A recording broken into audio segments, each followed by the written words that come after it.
Hello tout le monde, j'espère que vous allez bien. On se retrouve aujourd'hui pour une nouvelle recette. Il s'agit de la recette de la purée de panais. Alors ici, pour commencer, j'ai 900 g de panais, donc l'équivalent à peu près de 4 panais, avec 3 pommes de terre. Le panais, ce n'est pas un féculent, c'est un légume, voilà. Donc une façon originale de consommer sa purée pour les personnes qui veulent éviter les féculents. Sachez que le panais, c'est très bon, les enfants l'apprécient, étant donné qu'il est très sucré, il est 2 fois plus sucré que la carotte.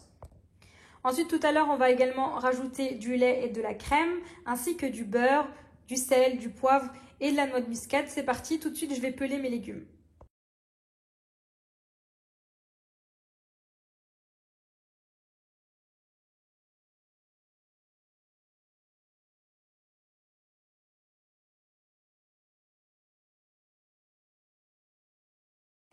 Voilà, une fois que j'ai pelé l'ensemble de mes légumes, à présent je vais les couper en petits morceaux et je vais les mettre directement dans le bol du Thermomix. Au préalable, je vais mettre mon fouet.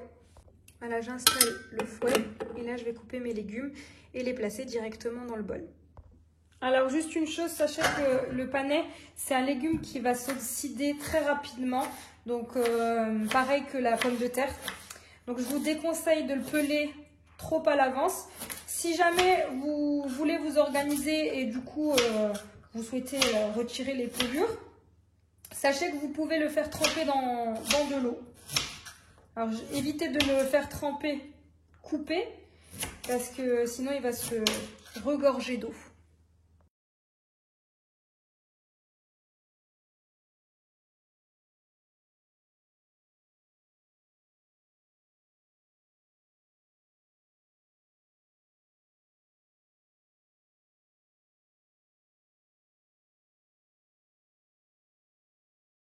Voilà, à présent, je viens utiliser la balance du Thermomix afin de rajouter le lait. Donc là, hop, je viens mettre 550 g de lait.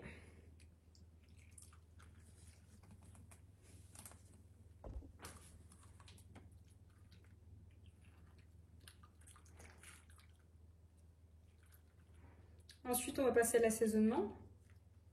On va rajouter du sel, du poivre et facultatif de la noix de muscade. Vous pouvez également rajouter un petit peu d'ail semoule si vous le souhaitez. Voilà, donc je rajoute une bonne cuillère à café de sel. On pourra rectifier l'assaisonnement si nécessaire à la fin. En fin de cuisson, on rajoutera de la crème fraîche et du beurre. Voilà. Je vais rajouter de la noix de muscade selon les goûts et je viens programmer donc pendant 40 minutes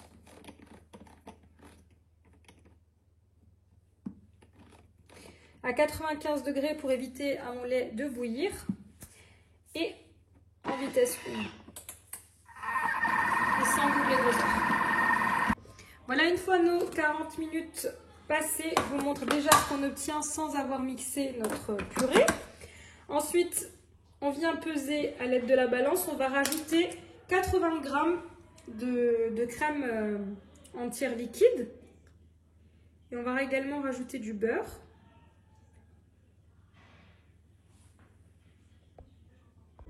Alors, personnellement, je vais rajouter 60 g de beurre. Je vais les diviser. Donc, je vais mettre 30 g de beurre doux. Et je vais mettre 30 g de beurre demi-sel. Je trouve que ça assaisonne super bien la purée. Alors s'il y en a un petit peu plus, c'est pas grave. J'aime bien le beurre dans la purée. Voilà, donc là j'ai rajouté le beurre doux. Là je vais rajouter le beurre demi-sel.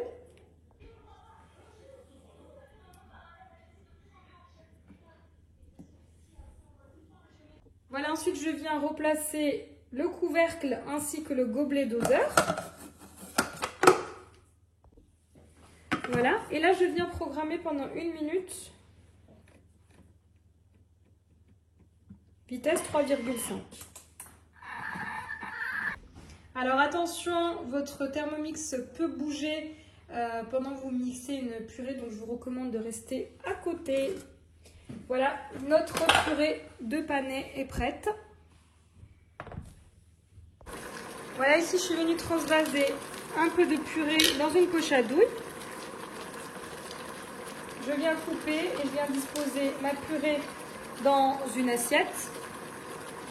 Pour la déco, vous pouvez venir mettre du romarin. Ça colore super bien avec du thym.